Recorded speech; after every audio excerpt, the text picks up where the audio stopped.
certain nombre d'inscrits sur l'article. Monsieur Fabrice Brun, vous avez la parole pour 2 minutes. Merci Monsieur le Président, Madame la Ministre, Monsieur le rapporteur. Je voudrais tout d'abord vous remercier, cher collègue Ramos, pour votre pugnacité sur ce dossier des enseignes et des restaurants dans nos zones rurales, supprimés par la loi du 13 juillet 2015 sous la précédente législature.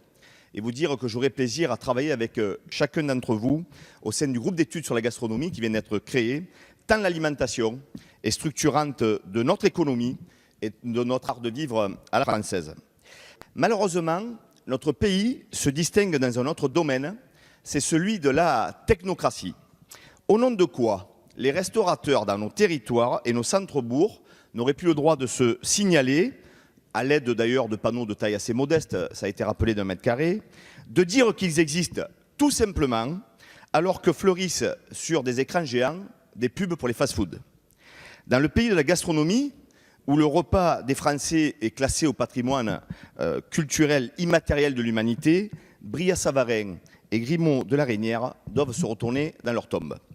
Vous l'aurez compris, cela nous met un brin en colère, n'est-ce pas mon cher collègue Ramos?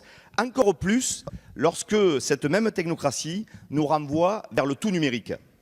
Tout le monde n'a pas le dernier téléphone mobile à la mode et il est encore loin de passer partout, cela a été rappelé de nombreuses fois.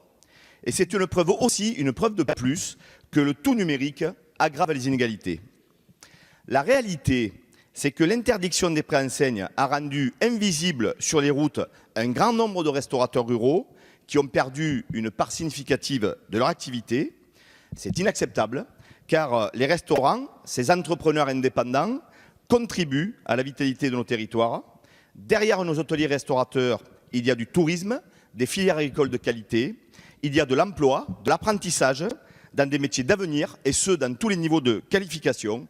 Mes chers collègues, toutes ces raisons nous invitent à rétablir sans tarder l'autorisation d'installer des préenseignes dérogatoires hors agglomération pour nos restaurants qui sont les vitrines du savoir-faire de nos terroirs. Merci, Monsieur Brun. La parole est à Madame la